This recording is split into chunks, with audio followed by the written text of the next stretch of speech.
When something strange begins at Hogwarts, most people send for help. Albus Dumbledore, as a rule, sends for tea and settles in to enjoy it. So when white ravens began arriving one by one, each carrying a message no one would admit to sending, he was, if anything, delighted.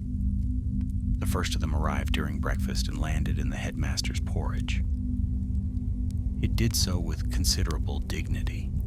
One moment, Dumbledore's bowl held oats, cream, and a neat spiral of golden syrup.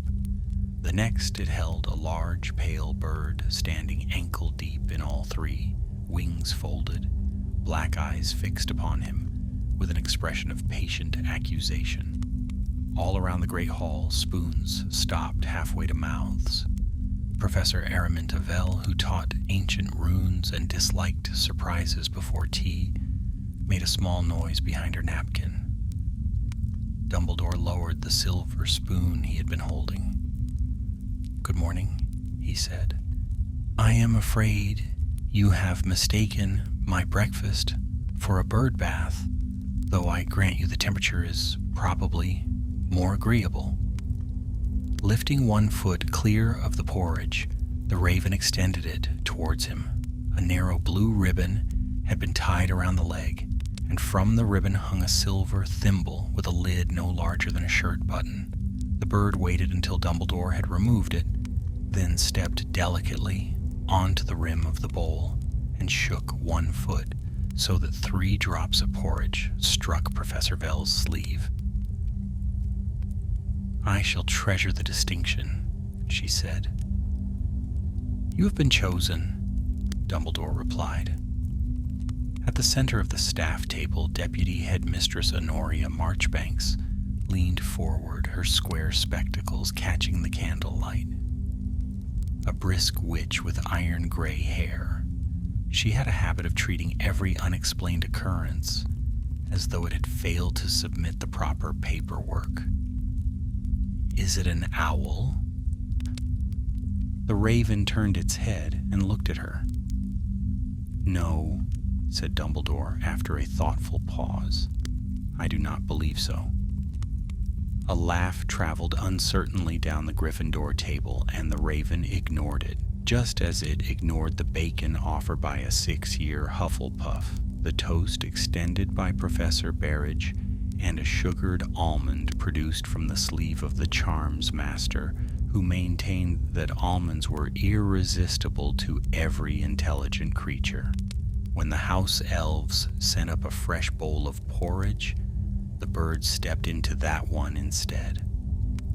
Dumbledore examined the thimble. Old silver, polished thin at the rim with a pattern of tiny climbing roses pressed into its sides. The lid opened at the touch of his thumbnail and revealed a single sherbet lemon. It fitted inside perfectly, though the sweet was plainly too large to have passed through the opening.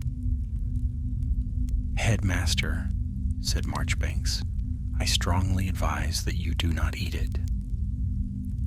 Dumbledore held the sweet to the light. "Then I shall have the comfort of knowing that my eating it was strongly advised against." He placed it on his tongue. The raven watched him chew, and so did every student in the hall, several of whom had climbed onto their benches for a better view. His eyebrows rose.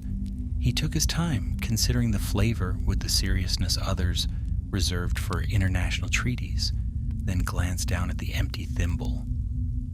"Rosemary?" he said. Professor Berridge sniffed. "Poison?" "No, sherbet lemon." "You said rosemary." "It is possible for 2 things to occur at once, Bartholomew. Though I admit the sweet has approached the arrangement with unnecessary confidence." The raven gave one low croak, bent its head, took the blue ribbon in its beak, and tugged. A strip of cream-colored paper slid from beneath the knot, folded so tightly it had been invisible against the bird's leg. Dumbledore unfolded it. The writing was in violet ink, uneven in places with broad loops and sudden narrow strokes, as though the quill had repeatedly changed its mind. Where sugar hides beneath the thorn, a borrowed bell will ring at dawn. Do not mend what has not yet broken. Ask the stare that is never spoken. For a few seconds, the only sound in the great hall was the quiet rain of crumbs from a Ravenclaw first year who had forgotten he was holding toast above his plate. Marchbanks read the note twice over Dumbledore's shoulder. Professor Vell read it once and immediately looked displeased with the meter.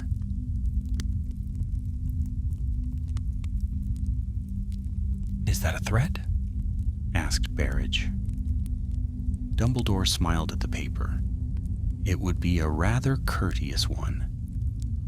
The white raven hopped from the porridge bowl onto the table. Up close, its feathers were not truly white. There were hints of pearl and smoke along the wings, and one small black feather beneath its throat, like a misplaced comma. It walked past the silver teapot, inspected a dish of marmalade, and stopped beside Dumbledore's left hand. He offered it a piece of toast. The raven turned away. He offered bacon, and the raven looked offended. From the nearest table came the scrape of a bench. A very small first-year girl in Hufflepuff robes had risen halfway to her feet, though she seemed surprised to find herself doing so. Her plaits were tied with yellow string, one longer than the other, and she held a crust of plain brown bread in both hands. "May I?"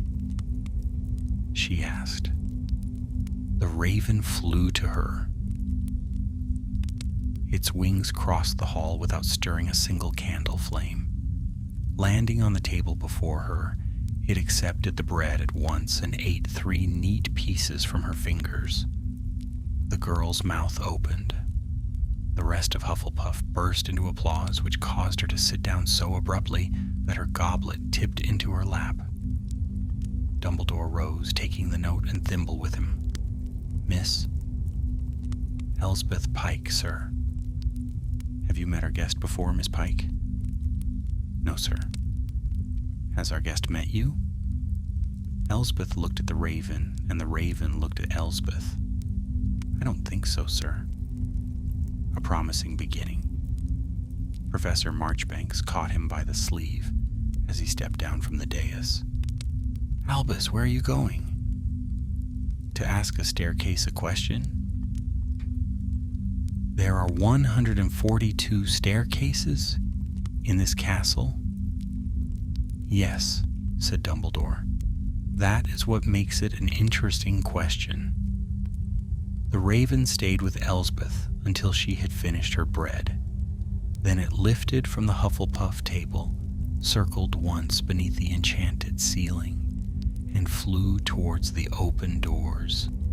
Several students ran after it, followed by 2 prefects, Professor Berridge, and a suit of armor that had misunderstood the excitement.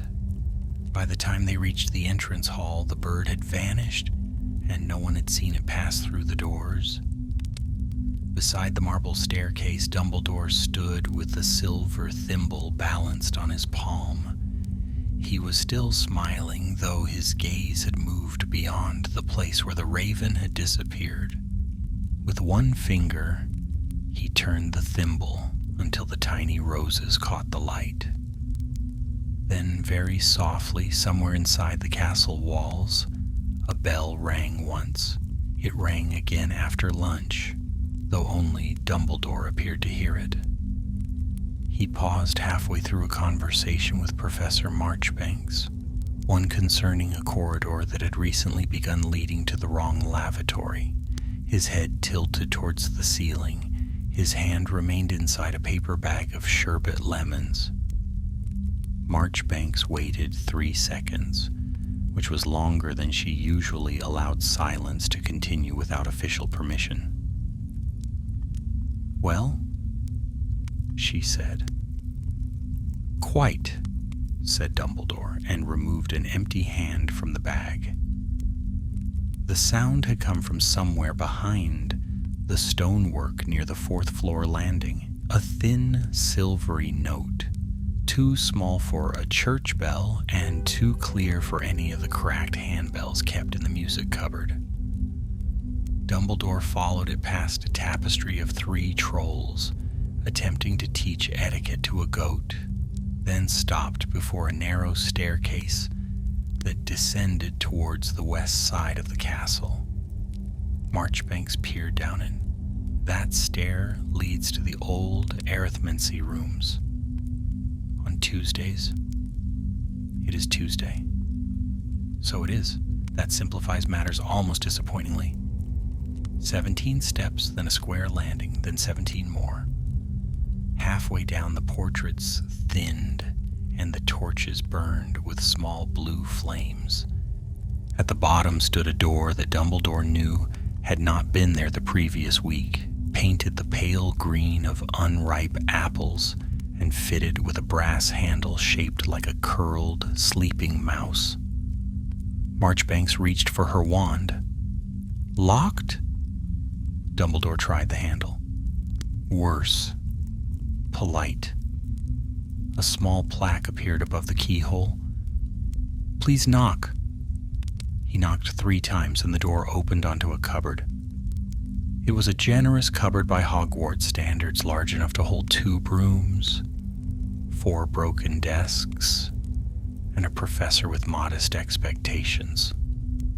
Dust lay thick across the floor, except for a clean circle in the center where a brass handbell stood beneath a glass dome.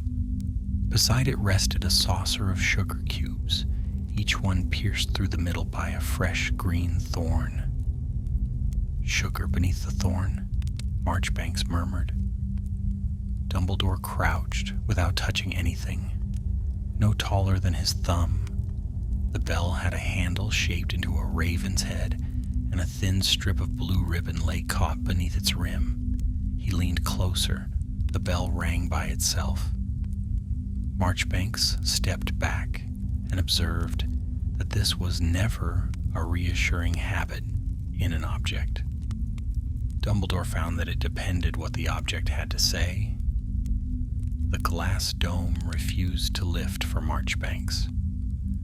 It refused to shatter for a charm from Professor Berridge, who had arrived with Elspeth Pike and an explanation no one had requested, and it declined besides to vanish, shrink, soften, melt, unlock, or admit that it was a glass dome at all. When Dumbledore placed one finger against it, words misted across the inside. The borrower returns what the borrower hears. Professor Berridge read the sentence aloud and asked, "A borrower of what?" "Possibly bells," said Marchbanks. "Possibly hearing," said Dumbledore. Elspeth had stayed near the door, twisting one of her uneven plaits around a finger. She had been brought along because the raven accepted food from her, though Marchbanks had made it clear that being liked by an unexplained bird was not usually considered a school qualification. After a while, the girl edged towards the saucer and remarked that the sugar lumps looked like the ones in her grandmother's sewing box. This puzzled Berridge, who wanted to know why her grandmother kept sugar in a sewing box. "She hadn't," Elspeth said. "She kept pins in a sugar bowl. That seemed willfully inconvenient to Berridge. It stopped people borrowing them, apparently." Dumbledore looked from the thorn-pierced sugar to the silver thimble in his pocket, took it out and set it down beside the saucer. The climbing roses along its rim matched the rose-shaped heads of the thorns exactly. "Miss Pike," he said, "would you be kind enough to ask the bell whom it belongs to?" Elspeth stared at him. "Ask it?" "Politely," he told her. They had already established the standards of this part of the castle. She bent towards the dome and asked whose bell it was. Nothing happened. "Perhaps," said Barrage with folded arms. It only answered in verse. The bell rang once. From somewhere above them came the rushing beat of wings. Down the staircase dropped a second white raven, which struck Professor Barrage's hat and landed on the sleeping mouse handle. Smaller than the first, white all over except for a single gray feather in its tail. It carried a brass key in its beak, and though the key was twice as long as its head, it appeared to weigh nothing. Dumbledore held out his hand. The raven placed the key into Marchbanks's pocket instead. She removed it with 2 fingers and objected. Dumbledore suspected that might be precisely why she had been chosen. The key did not fit the door, the dome, the bell, the nearby desks, or Barrage's hat, which he insisted ought not to have been tested. It did fit the silver thimble. When Dumbledore inserted it into a keyhole that had not been visible a moment before, the base of the thimble opened like a tiny hinged door. Inside was a folded square of cloth no larger than a fingernail. Dumbledore drew it out. It unfolded once, twice, then went on, opening until it became a child's blue handkerchief, neatly mended at one corner with yellow thread. Stitched across the middle were 5 words. "The bell remembers who mended it." For the first time since entering the cupboard, Dumbledore did not look at the bell. His eyes rested on the yellow stitching, following the careful little crosses where the fabric had torn. Something quieted around him, soft enough that even Barrage left it alone. Then Dumbledore smiled. It was not his breakfast table smile, mild and amused. This one began slowly, as if something far away had just opened a door. "Headmaster?" Elspeth asked. "I believe," he said, folding the handkerchief with great care, "that our correspondent has mistaken remembering for returning." The raven gave a pleased croak, hopped from the handle to the glass dome, and tapped it twice with its beak. The dome vanished, the bell rang a 3rd time, and all 17 sugar cubes sprouted tiny white roses. Before anyone could touch them, the bird seized one rose in its beak and flew straight into the stone wall. It did not pass through. It simply became a white shape painted on the gray surface, wings outstretched, the rose still held between its beak, and beneath it a new line of violet writing appeared. Before the 3rd bird, "Find the room that kept what the castle forgot." Marchbanks read it, then turned to Dumbledore and asked whether he knew which room that meant. He selected a sherbet lemon from his pocket and considered it. "No," he said happily, "but I have known several rooms that would be deeply offended not to be considered." By evening, 3 rooms had claimed to be the room that kept what the castle forgot. The first was a narrow chamber behind the library stacks, where lost bookmarks fluttered in circles beneath the ceiling and refused to return to books they considered dull. The second held 47 left shoes, a cracked telescope, and a portrait frame whose occupant had been missing since 1842. The third was an abandoned classroom full of umbrellas that opened whenever anyone mentioned Scotland. Rain dripping from the brim of her hat, Professor Marchbanks stood among them and said that this was not progress. Dumbledore watched a green umbrella shake itself like a dog and allowed that it was certainly movement. The painted raven from the cupboard wall had vanished before supper, leaving behind one white feather that turned gray when removed from the stone. Dumbledore carried it tucked into the blue handkerchief, along with the silver thimble and the tiny brass bell. Each object had acquired a different smell inside his pocket. The feather of cold chimneys, the bell of old polish, and the handkerchief faintly of lavender soap. That last detail led him to the laundry. Hogwarts laundry occupied a warm stone chamber beneath the kitchens where sheets folded themselves in midair, and socks traveled in anxious flocks. Several house elves paused when the headmaster entered, though only one dropped what she was carrying. Her name was Tibble, and the falling pillowcase caught itself before touching the floor. "Headmaster Dumbledore is needing fresh robes?" she asked. "I fear fresh robes may be beyond me, Tibble. I was hoping for an old memory." Tibble's ears lifted. "Laundry kept stains, sir," she said. "Laundry did not keep memories." He called it an admirable distinction. She led him past steaming copper vats to a row of cupboards built into the far wall. Each door bore a date in brass numbers, though the years were not arranged in order. One cupboard held laundry from the previous Tuesday. Another contained tablecloths last used at a Christmas feast in 1911, still faintly humming carols. A third opened onto nothing except the smell of wet wool and a voice saying, "That was mine," in a tone of lasting bitterness. Elspeth Pike followed at a distance, accompanied by Professor Berridge, who had appointed himself useful.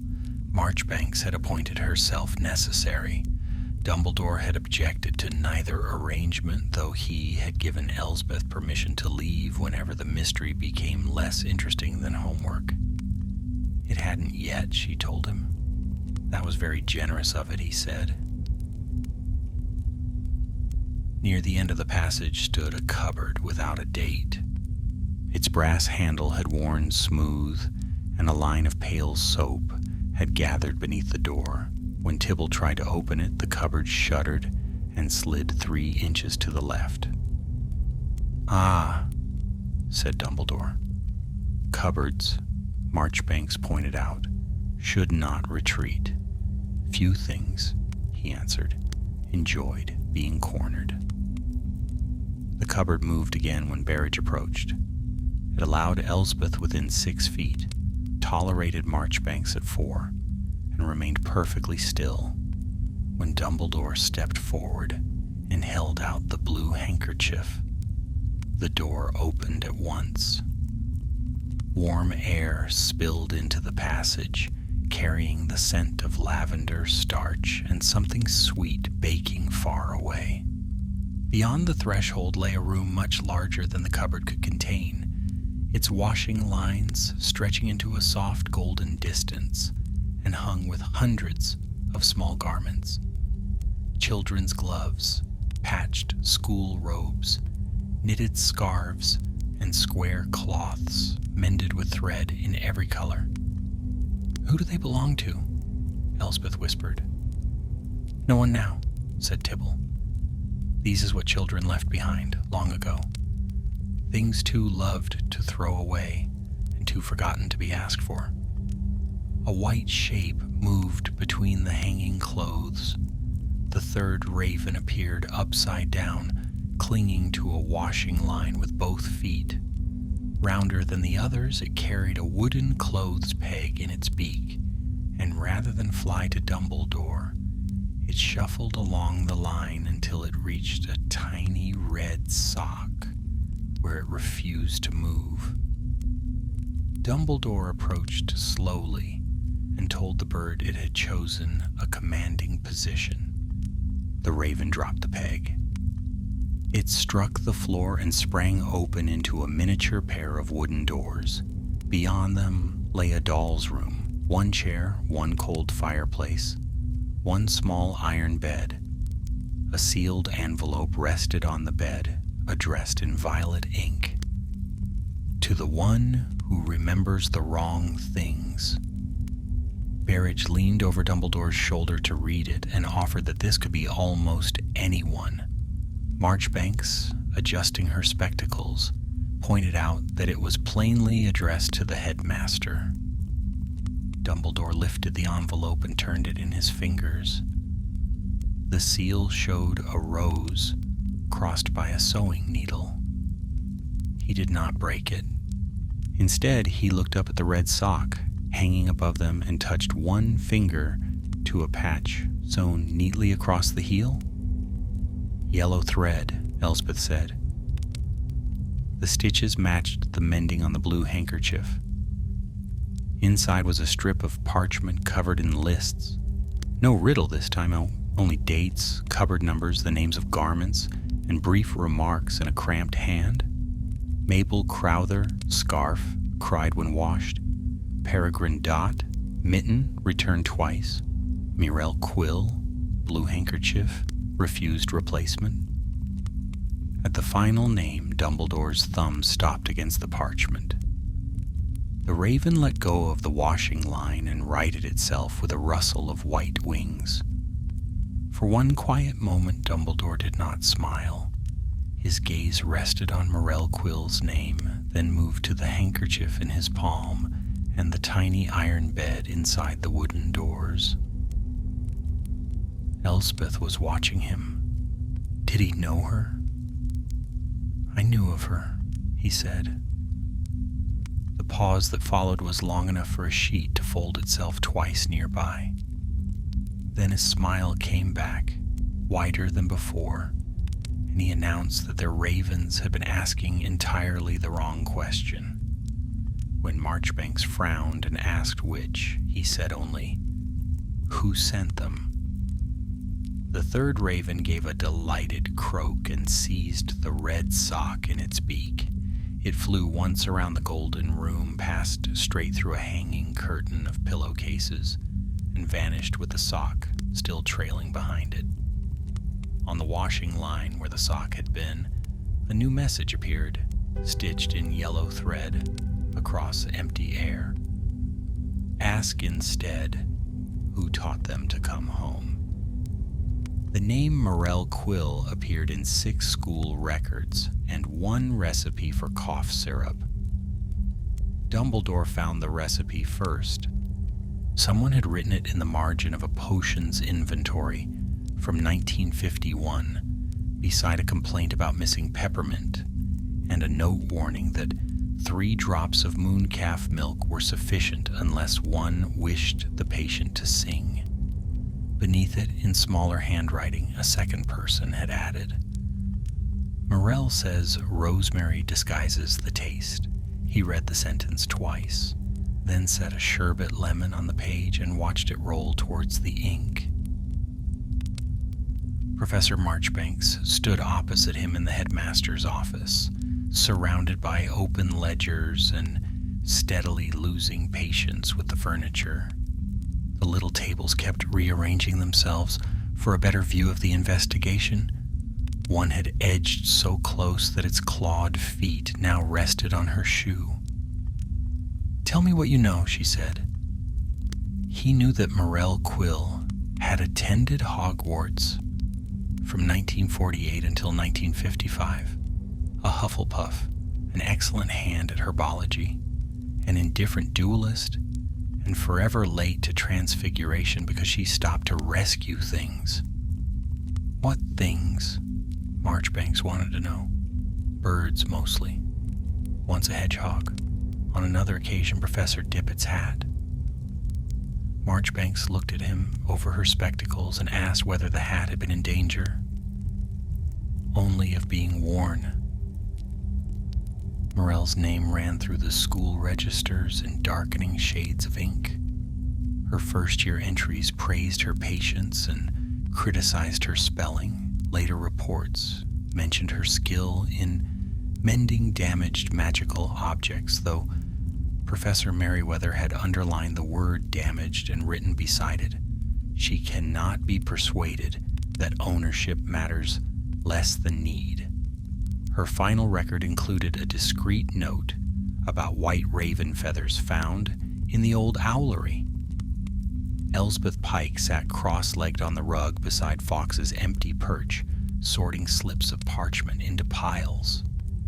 Dumbledore had invited her because the ravens trusted her, and because she had discovered that the portrait of Headmaster Everard knew Morell's name. Professor Barrage had come along on the principle that no mystery involving a bell should proceed without a charms expert. Everard leaned out of his frame. "A quill girl," he said. Small, solemn, forever carrying baskets, smuggling birds through his corridor. "You reported her," said Marchbanks. Of course he had reported her. He was headmaster.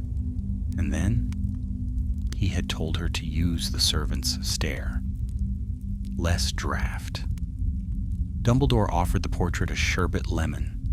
Everard accepted it, remembered that portraits could not eat, and pocketed it indignantly in his painted coat. "She found an injured white raven near the North Tower," he went on. "Rare creature. Wing burnt by a misfired charm from somewhere beyond the grounds.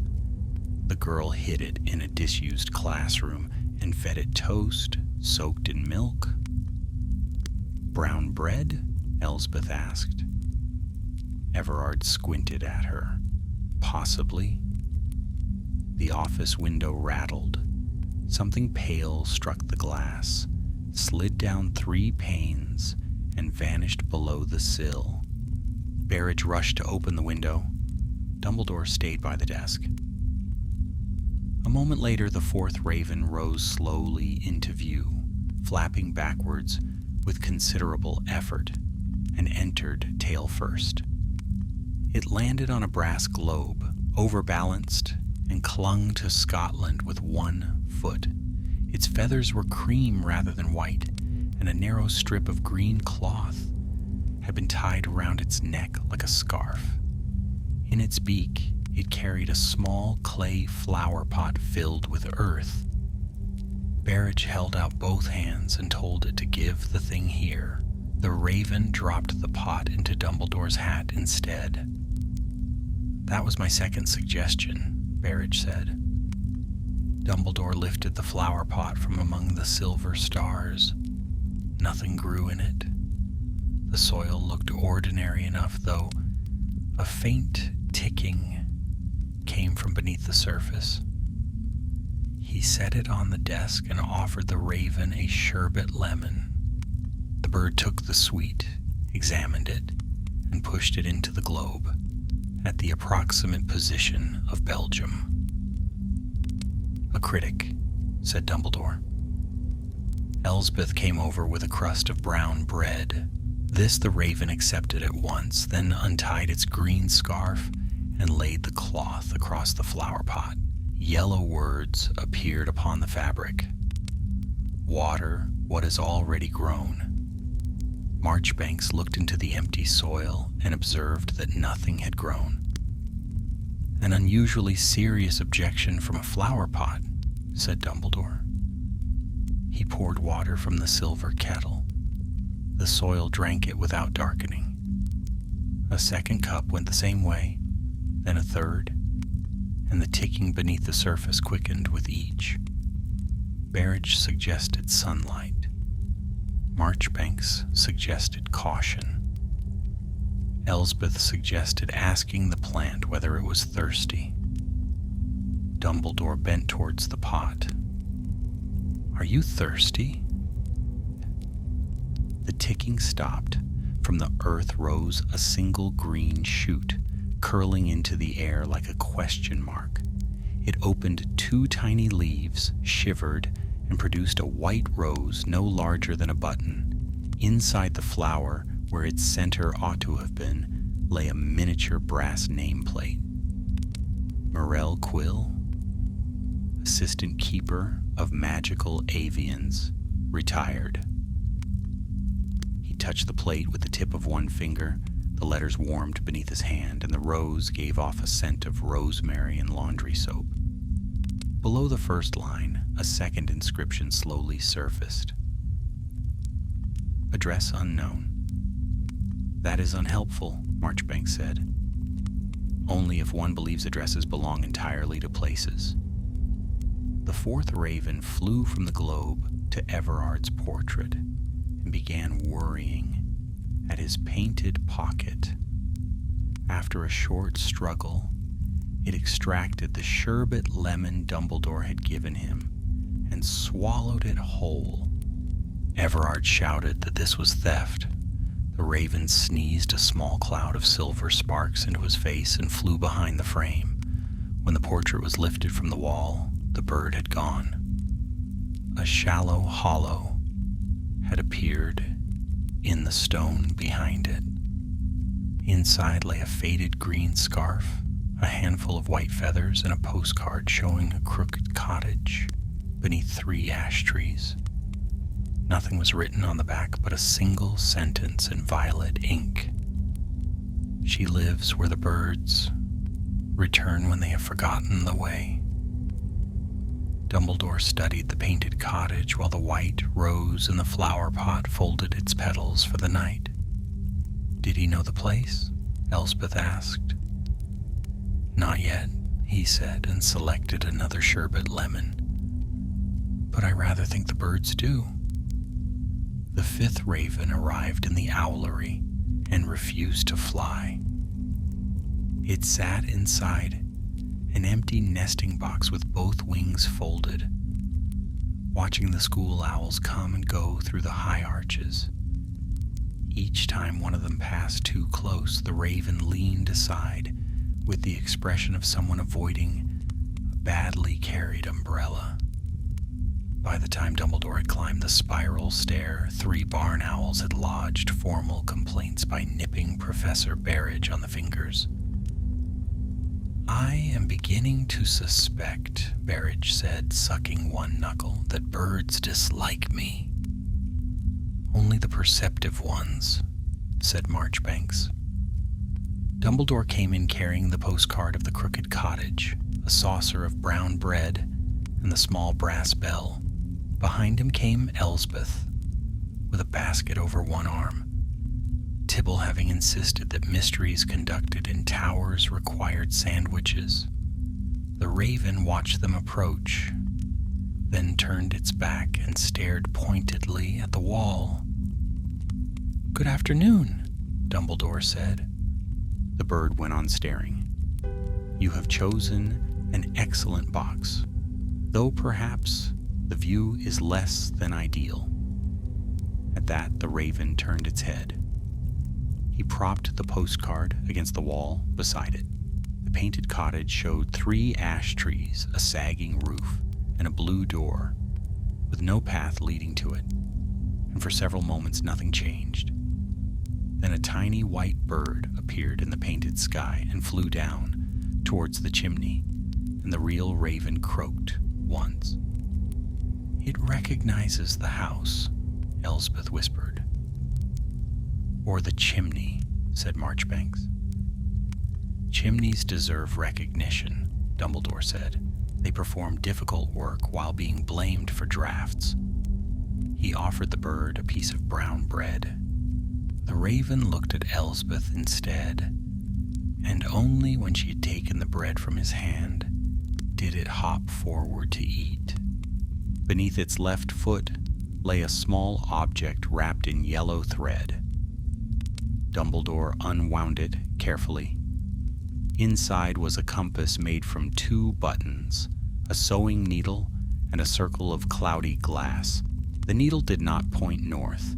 It swung towards the postcard, trembled, then turned towards the owlery door. Berridge leaned close. A locating charm. Perhaps, said Dumbledore. Certainly. The compass needle spun and pointed at his hat, and Berridge amended it to a perhaps. Set down on the stone ledge, the compass pointed first towards the castle, then the mountains, then Elspeth's basket. When she opened the lid, the needle settled on a cheese sandwich and stayed there until Marchbanks removed it. Faulty, she said. Hungry, said Elspeth, and the raven gave an approving click of its beak. At the bottom of the basket, beneath the sandwiches, lay something that had not been there before. a folded sheet of parchment covered with small ink drawings of birds. Some were owls, some crows, some creatures with too many tails, and several that seemed to be arguing with their own wings. Across the top, in violet ink, someone had written a map for those who cannot remember where they meant to go. The drawings began to move. A plump owl wandered off the edge of the parchment. Two blackbirds exchanged places. In one corner, a little white raven flew in circles until it collided with a drawn ash tree and fell into a painted bush. Elspeth laughed. Marchbanks did not, though the corners of her mouth made an attempt and were sternly recalled. Dumbledore lowered himself onto the stone bench beneath the nesting boxes. He set the postcard beside the map, then the button compass between them, and the needles swung from one to the other in a slow, uncertain rhythm. "It does not know the way," Berridge said. "No," Dumbledore replied. "It knows too many." The raven stepped from the nesting box onto his shoulder, leaned down and tapped the brass bell in his hand. When the bell rang, every owl in the tower turned its head towards the same patch of empty air, and a doorway appeared between two nesting shelves. It was narrow, blue, and slightly crooked, exactly like the door on the postcard, with no wall around it at all. Through the open frame lay a small kitchen with copper pans, a wooden table, and a vase holding one dried sprig of rosemary. Elspeth took a step forward, and the raven seized her robe in its beak and pulled her back. "Then we are not invited through," Dumbledore said. The doorway flickered. For one moment, an elderly woman crossed the distant kitchen carrying a basket of folded cloth, her hair white, her shoulders narrow, a raven perched on the handle beside her hand. She paused. Though the doorway stood far from whatever room it showed, the woman turned towards them, her face tightening with the effort of recognizing something beyond sight. Then she smiled uncertainly and set the basket on the table. The image vanished, and only the blue door remained, standing open upon gray stone. Dumbledore's hand rested motionless on the bell. The twinkle in his eyes had quietened, though it had not gone out. He looked down at the map, where the drawn white raven had climbed out of the bush and was now carefully erasing its own footprints. "She is alive," Marchbanks said. "I chew." "Yes." "And sending these birds." Dumbledore watched the little ink raven draw 3 ash trees in the parchment's corner. "I do not think she knows she is sending anything."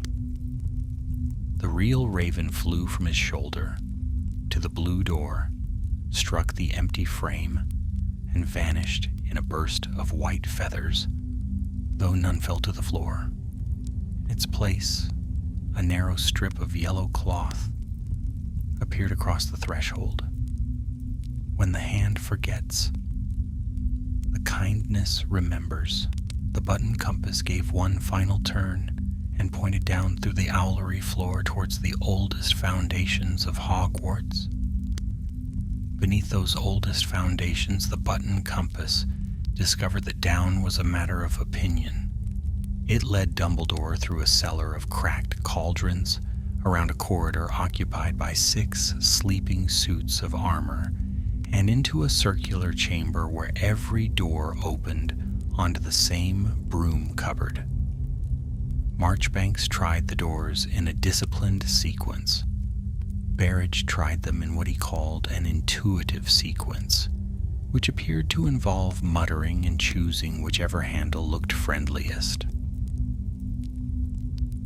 Elspeth set the compass on her palm.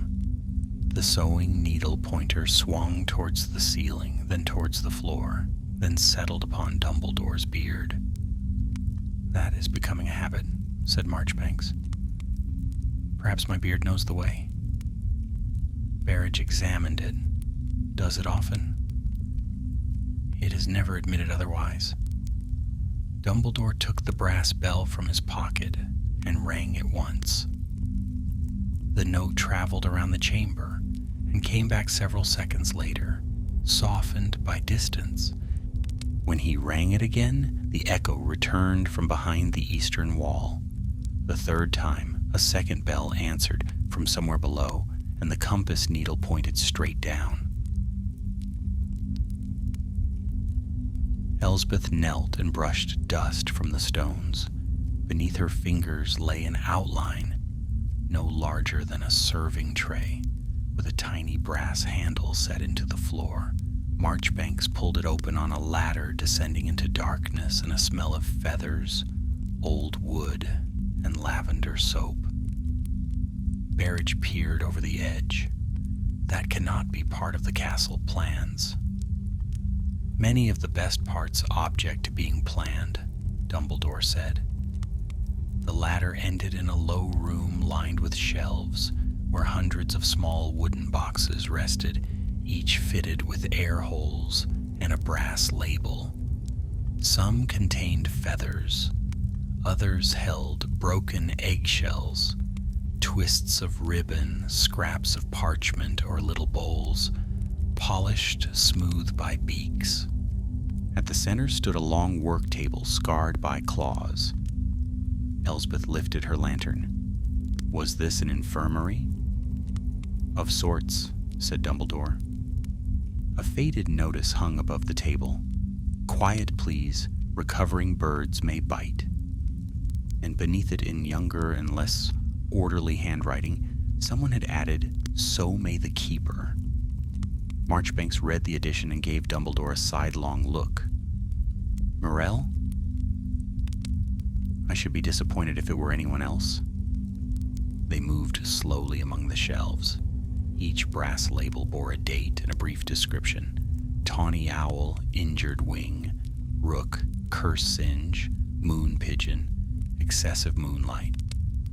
Near the far wall, Dumbledore found a row of 7 boxes marked only with white circles. The first held a gray feather, the second a silver thimble, the third a twist of yellow thread. In the fourth lay a dead sprig of rosemary that became green when Elsbeth breathed upon it. The fifth he opened and found empty. Something tapped inside the sixth. Barrage raised his wand. Marchbanks caught his wrist before he could cast anything. We have managed 5 birds without stunning one. I was going to illuminate it. With a blasting curse, I selected the wrong incantation.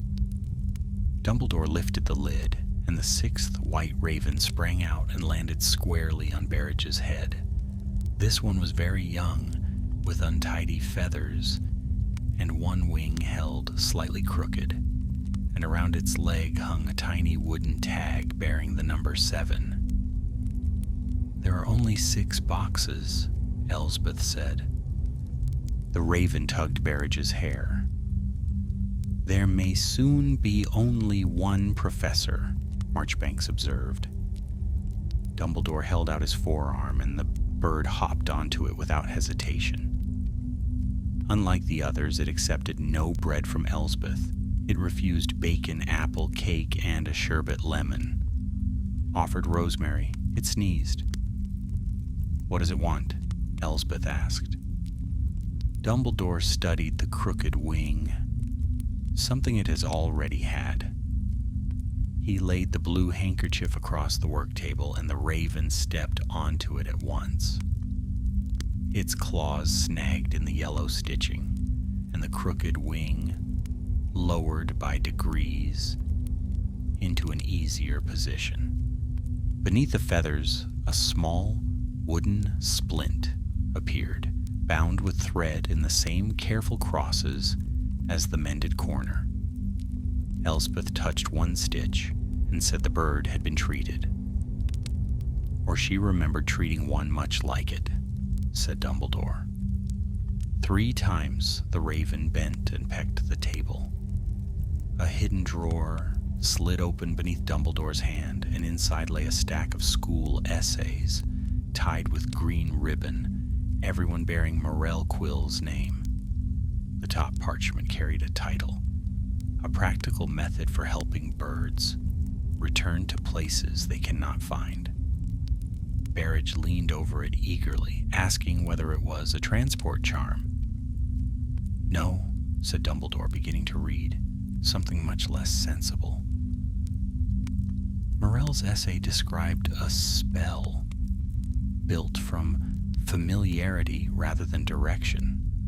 A bird was not taught where to fly. It was taught what welcome felt like. A certain hand, a particular room, the smell of soap, the sound of a bell. Once that welcome had settled into memory, the bird could return even when no ordinary road remained. Professor Marchbanks turned a page and remarked that this was advanced magic for a student. It was untidy, impractical, and full of errors, Dumbledore said, sounding pleased. The most interesting magic often is. Near the bottom, Morel had written one sentence twice. "If I forget the way, perhaps they will remember it for me." The young raven gave a soft croak and pressed its breast against the handkerchief. Dumbledore's finger rested upon the repeated line. His smile faded for only a breath, then came back with a brightness that made Elsbeth look from him to the bird.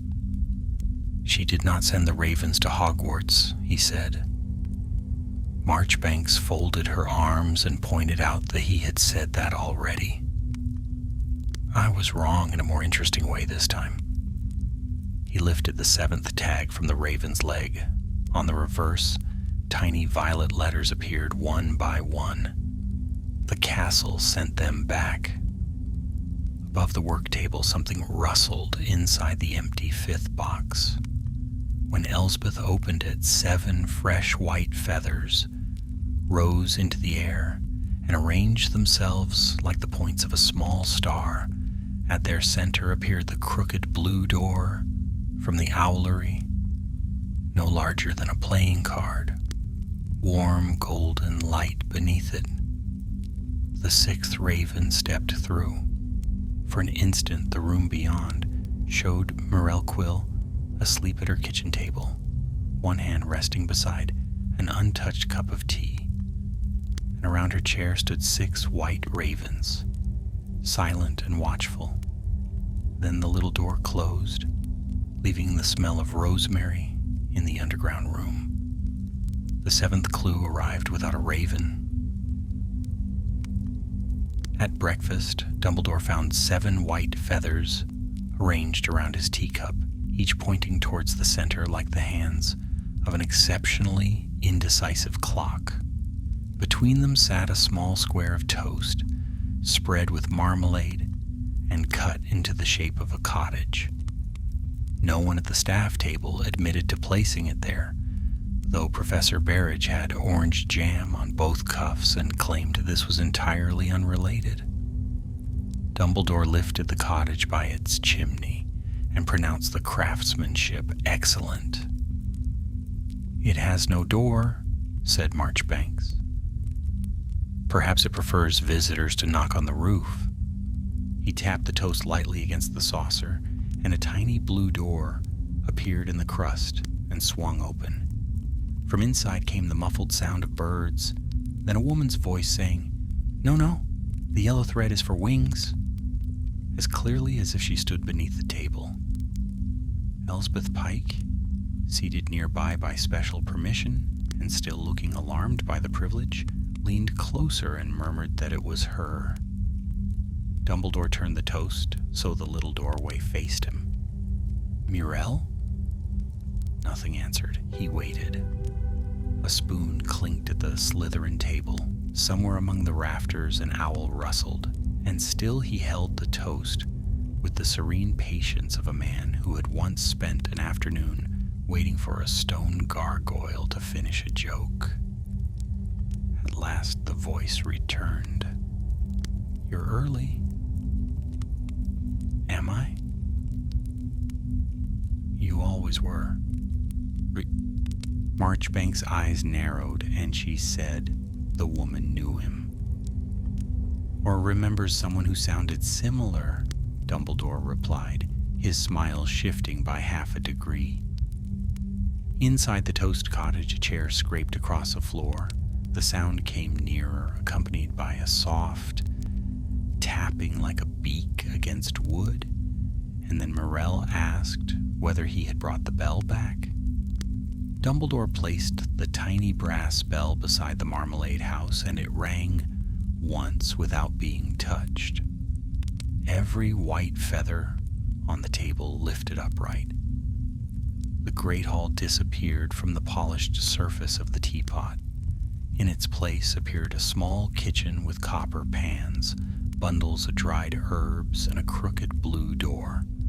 Morell Quill stood at the table, older than the glimpse in the owlery, wrapped in a green cardigan with one sleeve mended in yellow thread.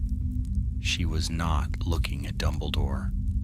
Her gaze rested somewhere to his left, where no one stood.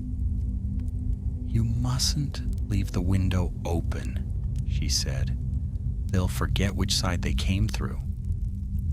Dumbledore moved the teapot slightly, and her reflection moved with it, though hers was not a reflection at all. "Morell," he said gently, "which birds have forgotten?" She frowned at the empty air beside him. "The white ones," she said. He asked how many, and she said 7. Around his cup the feathers trembled, and Elsbeth counted them silently.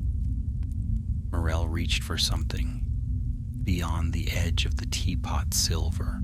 Her hand returned holding a wooden box with a white circle painted on the lid. She opened it, stared inside, and laughed once under her breath. "Always the 5th, she murmured. Dumbledore's gaze sharpened. "What is in the 5th box?" "Nothing. Nothing is often particular." "It was for the one that came back wrong?" The smile left his face, only for a moment. Then his eyes brightened, and he leaned nearer the teapot, as though Morell had just handed him the best part of the puzzle, and he asked wrong in what way. She did not answer. Her attention had drifted to the far side of her kitchen, where a raven stood on the back of a chair, its feathers gray and not white. The bird pecked twice at the wood. Morell looked at it and whispered that it had remembered too much. The image in the teapot vanished. At the same instant, the 7 feathers dropped flat around Dumbledore's cup, and the Toast Cottage collapsed into crumbs. One crumb rolled across the table, stopped against the brass bell, and changed into a tiny gray feather. Marchbanks picked it up and asked what the woman had meant. Dumbledore looked towards the high windows of the Great Hall. "The ravens are not messages she is sending now. We know that. They are memories she once taught how to return." Barrage frowned and wanted to know why. Then they were coming one at a time. Because memories rarely arrive in order. Elsbeth touched the gray feather and asked about the one that came back wrong. Dumbledore took a sherbet lemon from his pocket, but instead of eating it, he set it beside the feather. "I suspect," he said, "it came back complete." Above them, the enchanted ceiling rippled once. A gray raven flew across the painted sky and vanished into a cloud that had not been there a moment before, and from somewhere within the castle, 7 bells began ringing in different rooms, each one slightly out of time with the rest. The 7 bells proved unwilling to be found in any sensible order. One rang from inside, a locked trophy cabinet. though the cabinet contained only tarnished cups and a silver plaque awarded for competitive cauldron polishing. Another sounded beneath the lake and made the suits of armor nearest the windows raise their helmets as if listening. A third followed Professor Barrage for half an hour, chiming from whichever pocket he had most recently searched. "This is harassment," he said. "It may be criticism," said Marchbanks. From the center of the entrance hall, Dumbledore listened, his eyes closed, and one sherbet lemon resting untouched between his fingers. The bells overlapped, separated, then gathered for 3 notes, before scattering again. Students crossed the marble floor around him, lowering their voices without quite knowing why. Elspeth stood beside the hourglasses that counted the house points and asked whether they were playing something. Almost. A song? Something less organized. He opened his eyes and walked towards the staircase. The bells changed as he climbed. One grew clearer near the 2nd floor, while 2 vanished entirely beside a portrait of a wizard eating soup.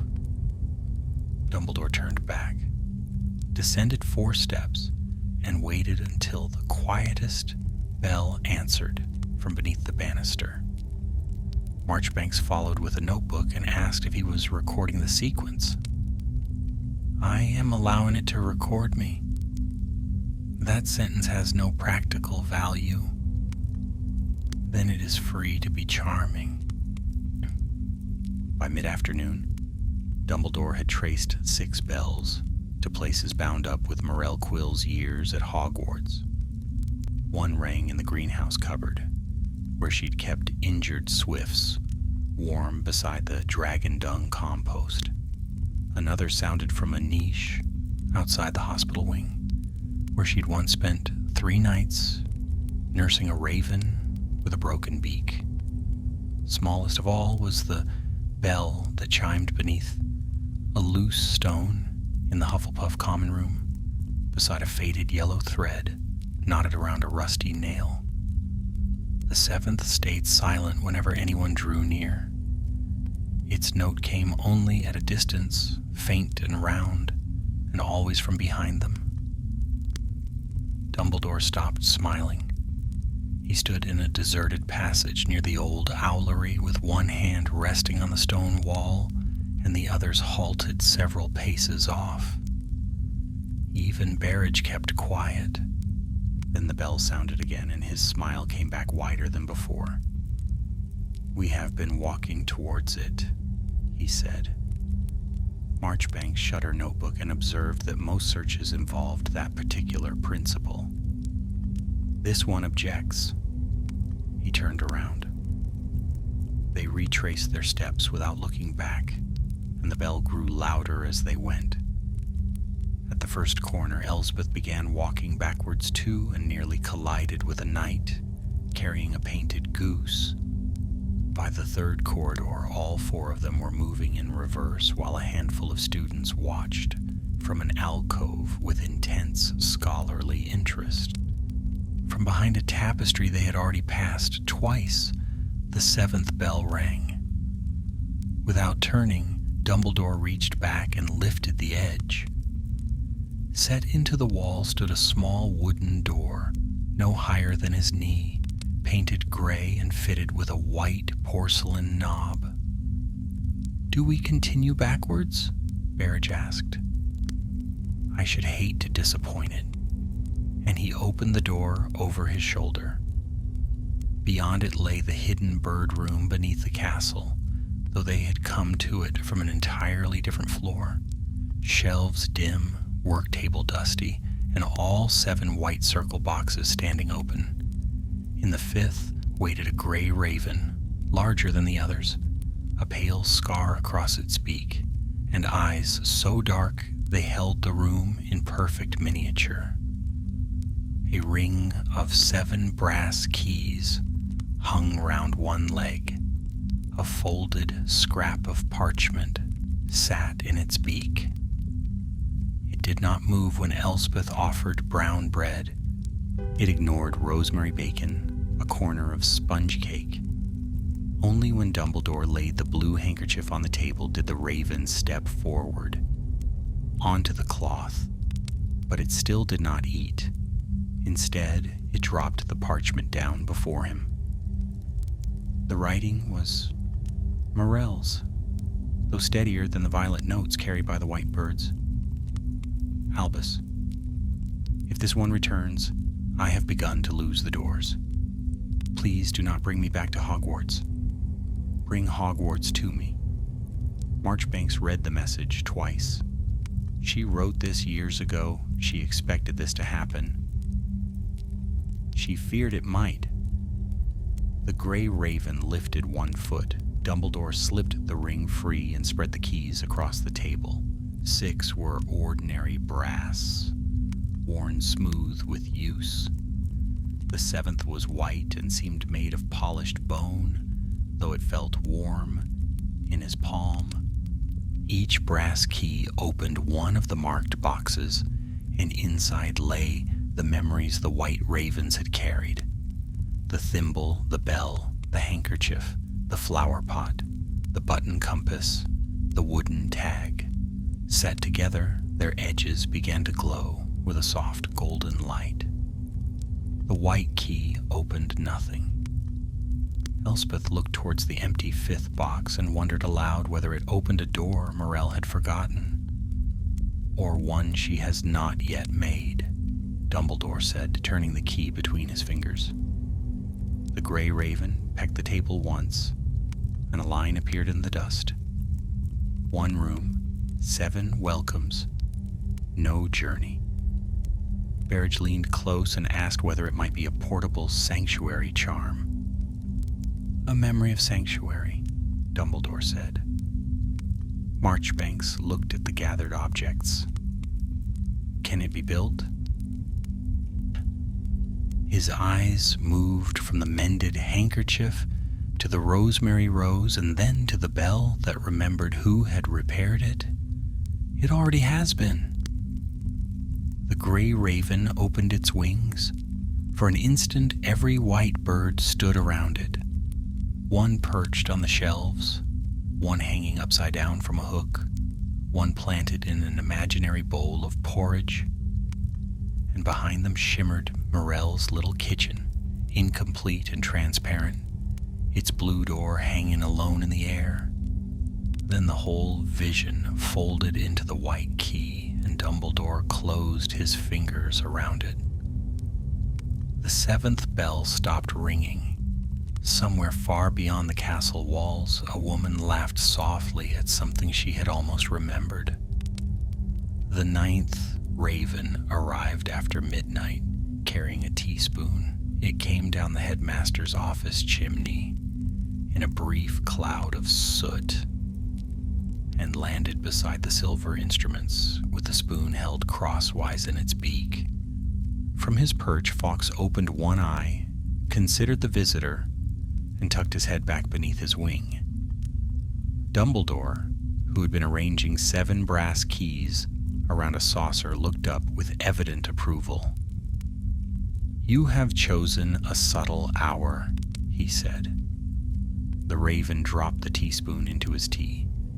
A pale ring spread across the surface, and rather than sinking, the spoon floated upright and began to stir by itself, though he had added neither milk nor sugar. With every turn, the liquid lightened until the cup held a miniature view of Morel Quill's kitchen. She sat at the wooden table in her green cardigan, counting buttons into 7 small piles. 6 white ravens shared the room with her, one on the bread bin, another asleep in the coal scuttle, a third watching a kettle with professional suspicion. The gray raven stood beside her hand. Dumbledore leaned closer. "Good evening." Morel did not react. On his desk, the white bird tapped the saucer twice.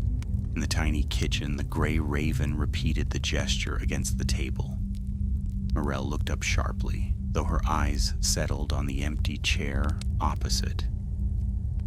"Albus?" she asked. His expression softened. "Yes." "You are late." "I am frequently accused of arriving at precisely the wrong time." She smiled without looking directly at him. "You said you'd bring the castle." "I have brought several of its smaller opinions." She glanced around the kitchen, and for a few seconds, bewilderment crossed her face as she took in the ravens, the 7 piles of buttons, the cold teapot at her elbow. Her fingers moved from one pile to the next, disturbing their careful arrangement.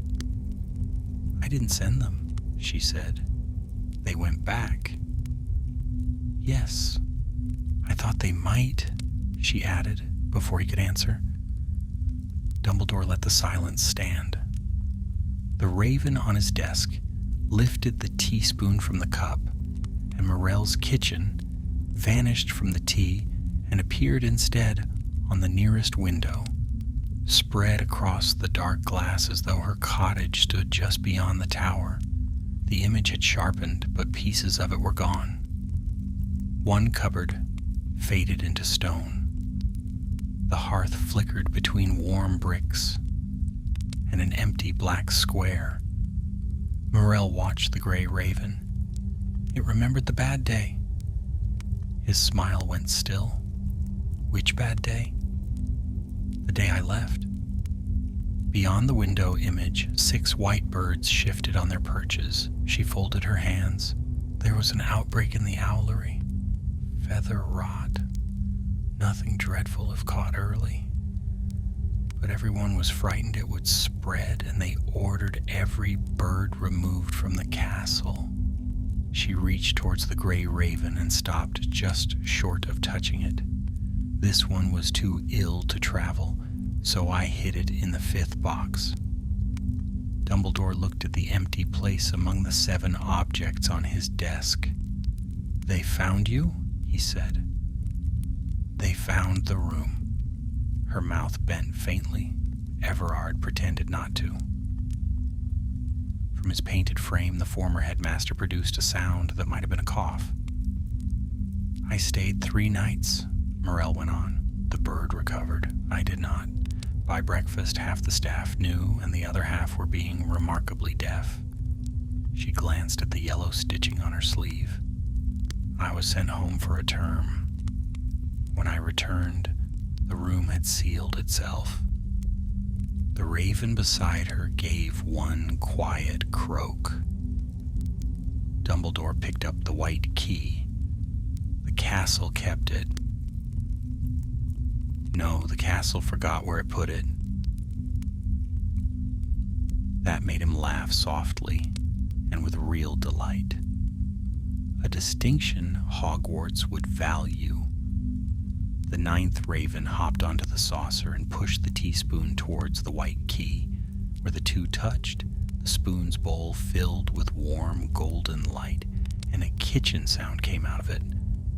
The scrape of chairs, the clink of cups, several young voices whispering too loudly, and one stern voice saying that injured birds did not exempt anyone from transfiguration homework. Morel closed her eyes. Her fingers moved across the table until they found the gray raven's feathers, and the bird lowered its head beneath her palm. "I remember the room," she said. "I don't remember the people." Dumbledore set one sherbet lemon beside the white key. "Perhaps the room remembers both."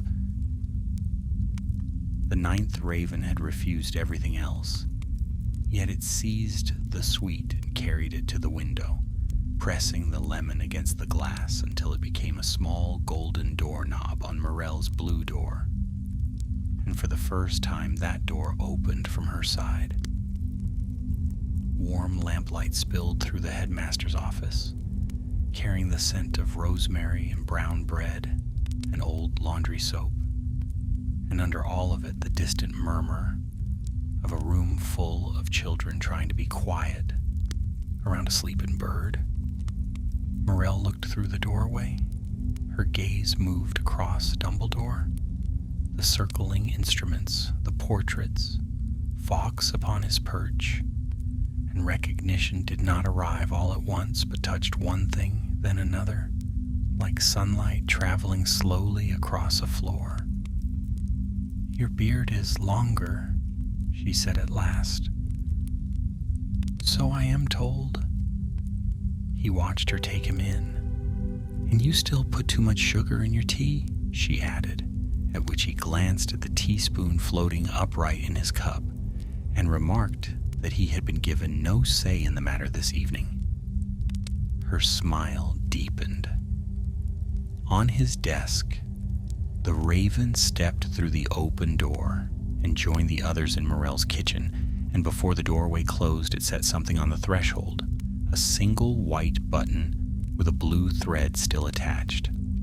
Across its surface, tiny violet letters appeared. "One place remains empty." The empty place turned out to be a chair.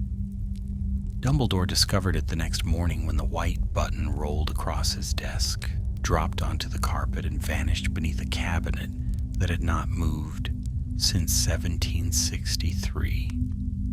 He knelt, reached into the darkness, and found not dust but the curved wooden leg of a kitchen chair.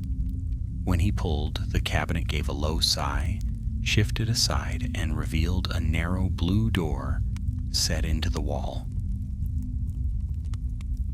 Professor Marchbanks arrived in time to see him sitting cross-legged on the floor, with one hand around the chair leg, and asked whether she wanted an explanation. Eventually, he said, she recognized that for what it was, a no, and told him so. "It means the explanation has not yet learned good manners," he replied. Beyond the door lay the hidden bird room beneath Hogwarts, and warm lamplight glowed there now, though no lamp had been lit.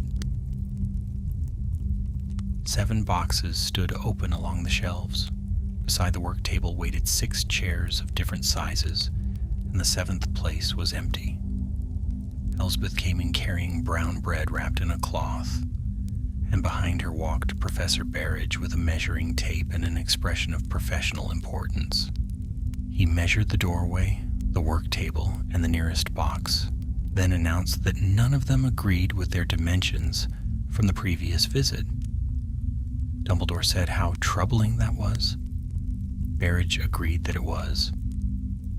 "I meant for the dimensions," Dumbledore said.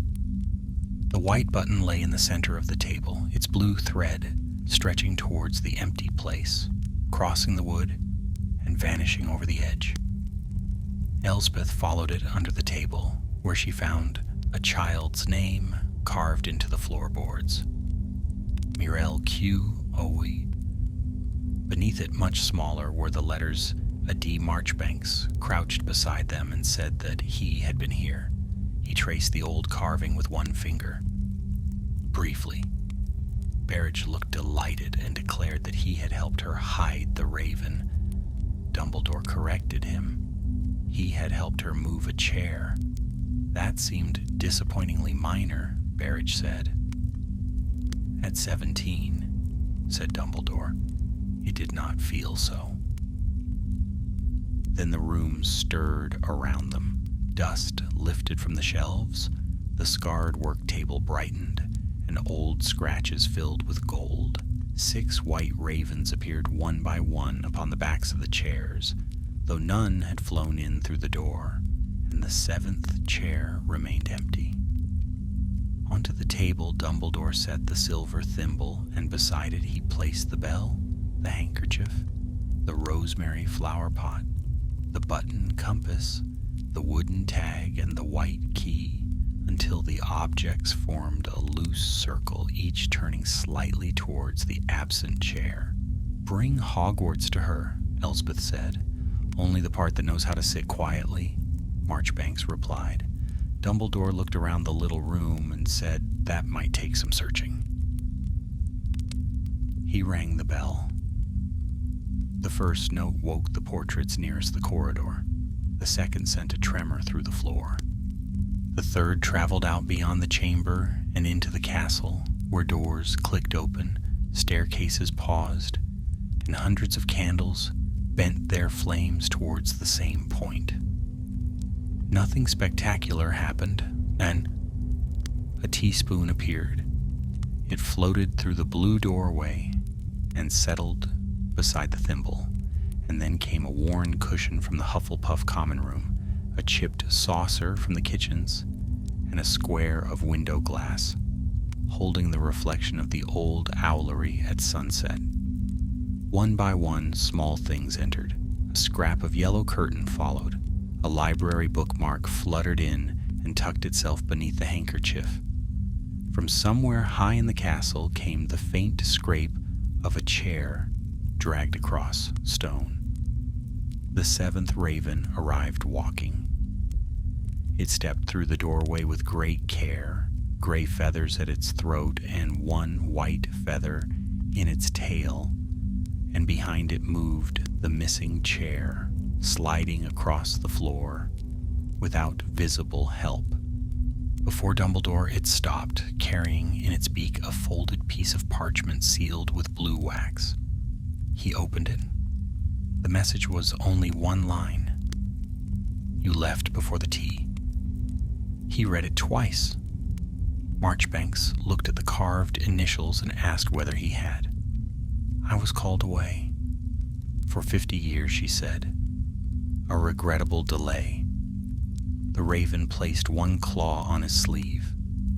Dumbledore removed his half-moon spectacles, polished them slowly, and put them back on. Then he pulled the empty chair into place beside the table and sat down. At once, the room remembered the rest. Morel appeared opposite him, young and gray-haired at once, her face shifting softly between years, a steaming teapot standing between them. Around the table, the white ravens settled, some smooth-feathered, and some still young enough to be untidy. She looked at him with amused impatience and told him he was late. "I have brought an excuse of unusual complexity." "Was it good?" she asked. "No." She lifted her chin. "Tea, then." A cup appeared before him, smelling of rosemary, one sherbet lemon resting at the bottom. Morel lifted her own. Her hand trembled, then steadied when the gray raven pressed against her wrist. For several minutes, no one spoke. Barrett shifted his weight near the door, and Marchbanks quietly stepped on his foot. Beyond the blue threshold, the room began to align itself with Morel's cottage. One wall became her kitchen shelves. Another held the hidden boxes beneath Hogwarts, the old bird infirmary, and the little house near Hogsmeade, folded gently together around the table. Morel looked from the handkerchief to the bell, then to the chair beneath Dumbledore, and said she had sent one thing after all. The ravens, he guessed. No. Her finger touched the blue thread tied to the white button. The place. Dumbledore smiled.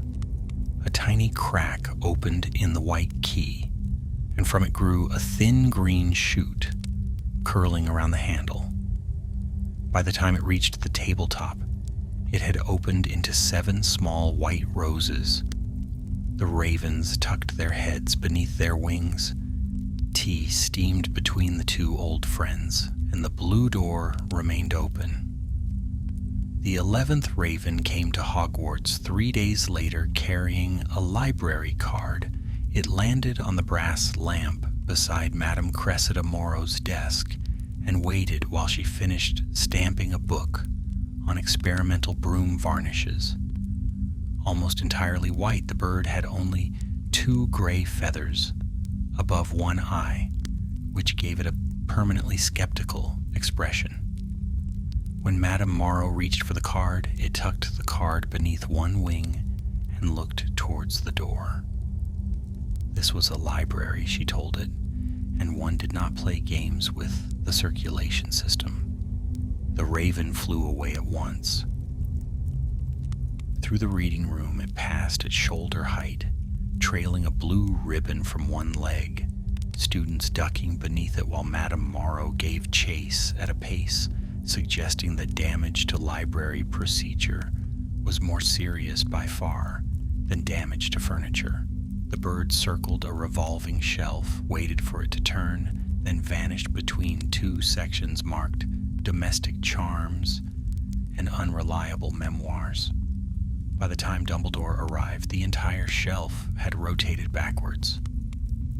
"Your bird," said Madame Morrow. He hesitated, he said, to claim ownership of anything that could outmaneuver a librarian. "It had removed a card," she told him. "Then I fear it has begun a life of crime." The raven reappeared on the highest shelf, still holding the card, and below it stood a row of books that had not been borrowed for decades, their leather spines faded to the color of old tea. Dumbledore examined the shelf from a respectful distance, then took a sherbet lemon from his pocket and set it on the floor. The bird dropped the library card. It fluttered down, struck the sweet, and unfolded into a much larger sheet of cream paper where names appeared in neat columns, each followed by a date, a book title, and the condition in which it had been returned. Morel Quill's name occurred 37 times. Elspeth traced the list with one finger and observed that she had borrowed a lot about birds. "And mending," said Marchbanks. "And memory charms," Berridge added. Madame Morrow bent closer. She returned every book. At the bottom of the sheet, one entry stood unfinished. "Morel Quill? A practical guide to homing charms. Not returned."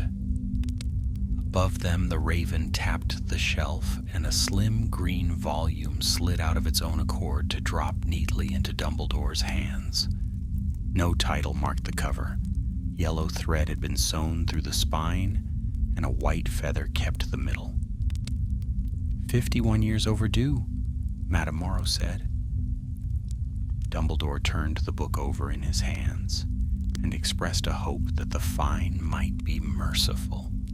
It was not, she told him, and left it at that. Inside were notes in Morel's handwriting, beginning as tidy instructions and losing their order as the pages went on. She had crossed out diagrams, swapped directions for smells, and filled whole passages with the sound of a particular room at dusk. Near the middle, Dumbledore came upon a page headed "The Last Return."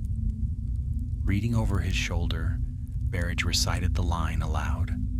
"When all other paths are lost, the final bird must carry the sender's name." "It is not carrying a name," Marchbanks pointed out, and the raven above them ruffled its feathers as if it had heard. Dumbledore turned the page. Pressed flat between two sheets of parchment lay a dried sprig of rosemary and a narrow strip of blue cloth, and beneath them Morel had written one sentence in violet ink. "The last bird must not be sent until someone remembers me without being asked." No one spoke for a while. From the far end of the library came the faint thump of a book closing itself. Madame Morrow took off her spectacles, polished one lens, and put them back with unusual care. Elspeth was watching the white raven, which had given up on Dumbledore and now stared towards a window.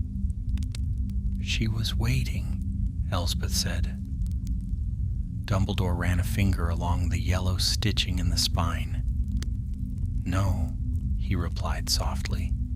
"The magic was." The raven launched from the shelf and made one slow circuit of the library, slower than any of the others had flown, above the lamps and beneath the painted ceiling. Crossing the window, it passed through sunlight that made its feathers almost transparent, and then it came down on Madame Morrow's desk. This time when she reached for the library card, the bird let her take it. Morel Quill's name was on the front. On the back, in fresh violet ink, a lending date had appeared for the following morning. Madame Moreau stared at it and said that a witch could not borrow a book without coming to the library. Dumbledore closed the green volume. Then we shall have to make a small adjustment to what the library considers coming. By supper, a reading table had been set in Morel's cottage beside the blue door. Madame Moreau chose 6 books, rejected 12 others, and sent a note to say that overdue fines could be discussed over tea. Elspeth tucked a loaf of brown bread into the parcel.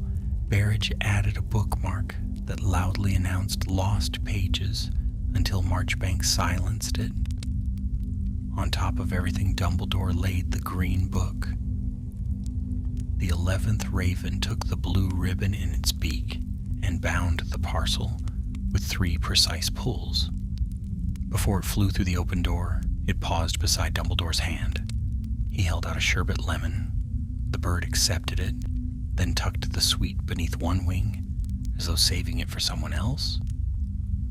On the library desk, the final line of Morel's old borrowing record filled itself in. Returned home. The 12th raven arrived during a staff meeting and brought no object at all. It came in through an open transom, glided across the room, and settled on the back of Dumbledore's chair. Professor Marchbanks stopped halfway through a report concerning a staircase that had begun charging tolls in buttons. Professor Berridge, already 2 cufflinks the poorer, eyed the bird with open suspicion. "Empty-beaked," he said. "An economical improvement," said Marchbanks. Dumbledore turned his head a little and wished it good afternoon. The raven leaned forward and whispered into his ear. No one else caught the sound. Its beak scarcely moved, yet with each small murmur, Dumbledore's expression shifted. First amusement, then concentration, then a look of such pleased surprise that Berridge set down his quill. "Well?" Marchbanks asked. Dumbledore reached for the bowl of sherbet lemons at his elbow. "It appears we have been invited to tea." Only when the bird moved to Elspeth Pike's shoulder did they find the invitation underneath its left foot. Someone had written it on a square of plain brown paper, the sort used to wrap bread, with 7 names arranged around a white circle. Dumbledore stood at the top. Elspeth's near the bottom, in a hand that grew shakier down the page. The other 5 belonged to people he did not recognize. Marchbanks studied them and wondered whether they were former pupils. "Perhaps," Dumbledore allowed. Berridge tapped the last name, Thomas Wren, and recalled a care of magical creatures assistant who had gone by it. "Retired to Devon," said Marchbanks. Dumbledore looked at the raven and asked about the others, but the bird refused to explain. Finding them took the better part of a quiet afternoon.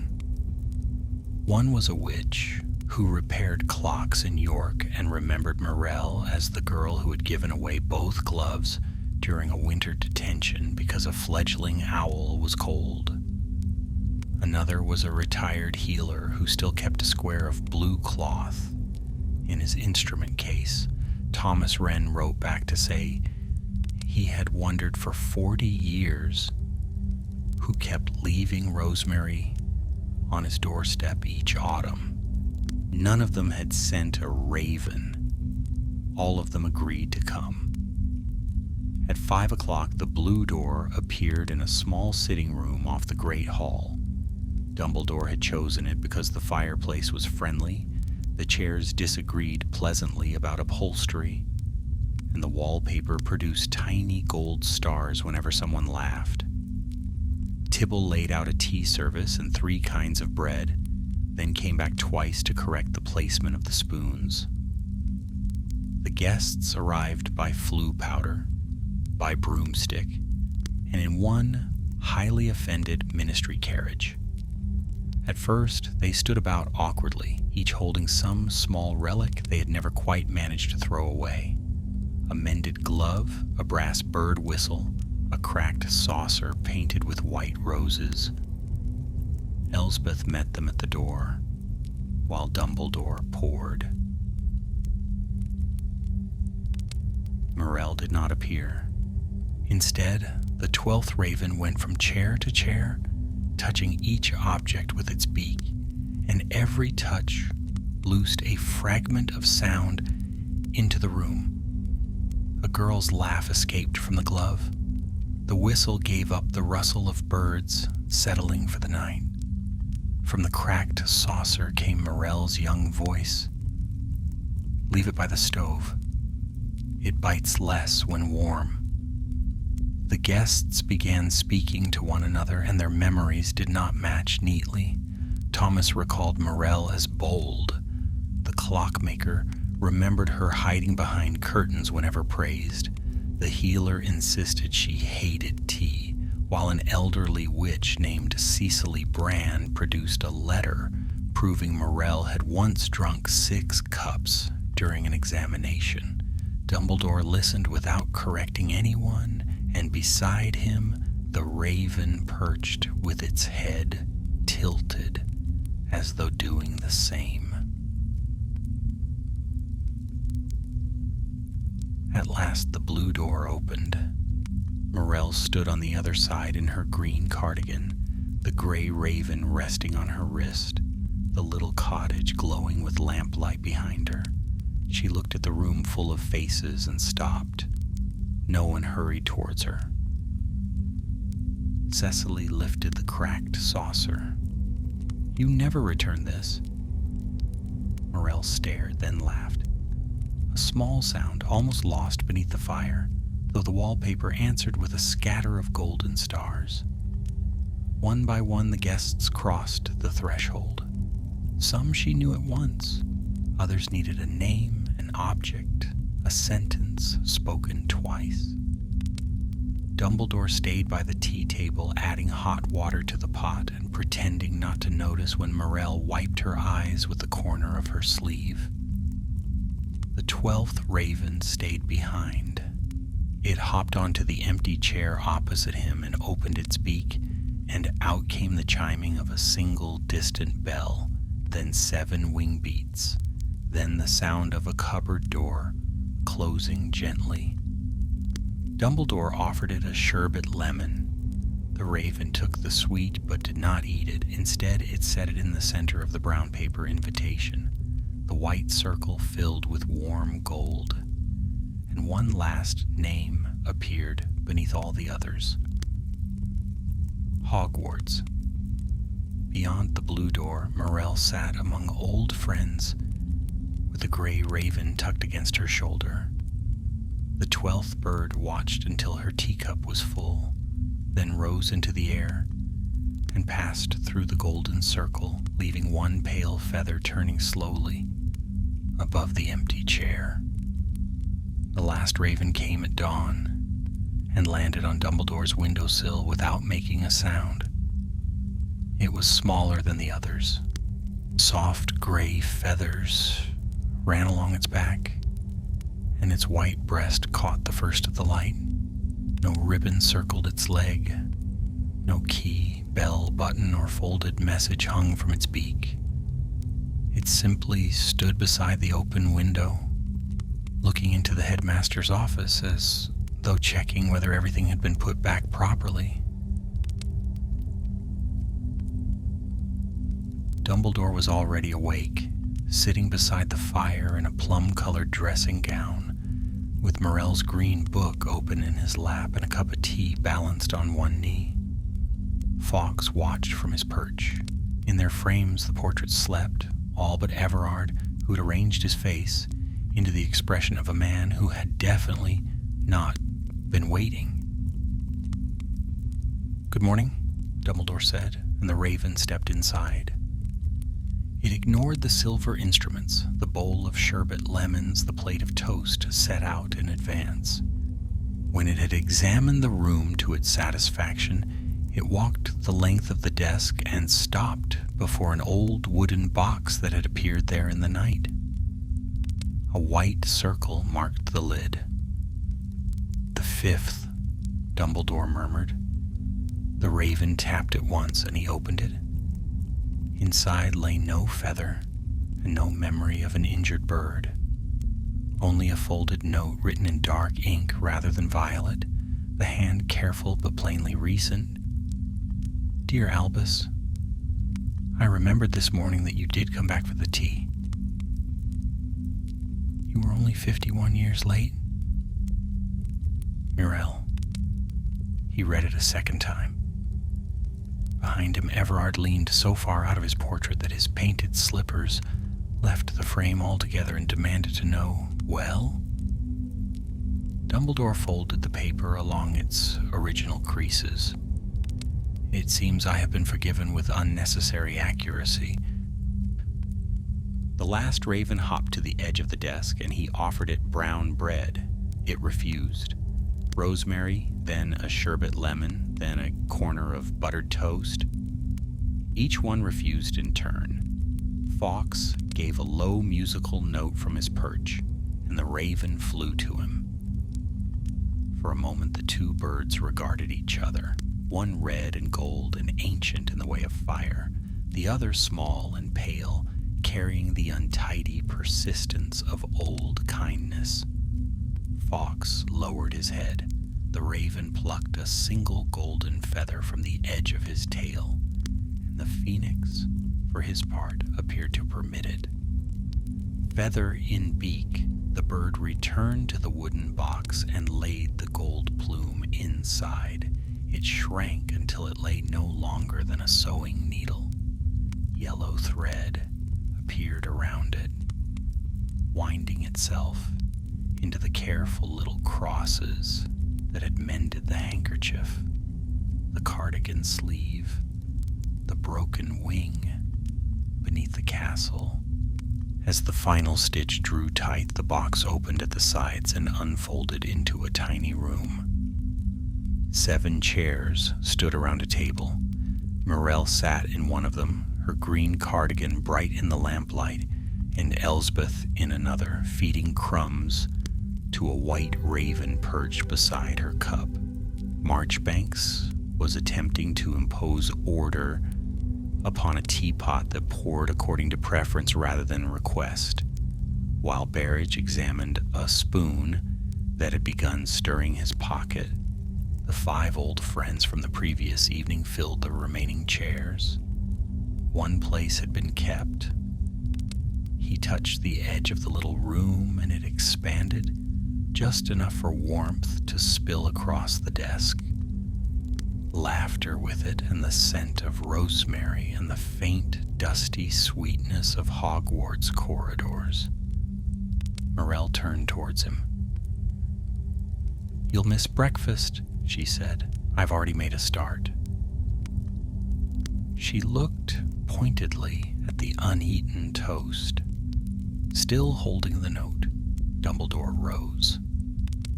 "A poor start may nevertheless be corrected." The raven flew through the open side of the box and landed on the back of Mirel's chair, and as it settled, the gray feathers along its back began to change one by one, each paling from smoke to pearl. Dumbledore paused at the threshold. "Was it you?" Elsbeth asked. "Did you send the last one?" Mirel looked at the bird, then at the old green book on the desk. "I asked it to carry the note." "And the others?" Her hand moved across the table until the raven stepped onto her fingers. "They carried what I had left inside them." "And Hogwarts," said Dumbledore, smiling, "provided the address." The castle gave a quiet creak around them, deep in its stones. Somewhere below, the great hall doors opened for breakfast. Owls began arriving through the high windows, and a staircase changed direction with a groan. then changed back, as though reconsidering. The last gray feather on the raven's back turned white. Dumbledore stepped into the little room, and the wooden box folded gently closed behind him. On the desk, beside the untouched toast, one small white feather remained. It rose in the morning air, circled once above the bowl of sherbet lemons, and came to rest across Morel's note. Dumbledore never said who had sent the ravens, and the few who guessed had the good manners not to ask. But for a long while afterwards, a single white feather rested on the corner of the headmaster's desk, and on quiet evenings he would turn it over in his fingers and smile at something no one else could see.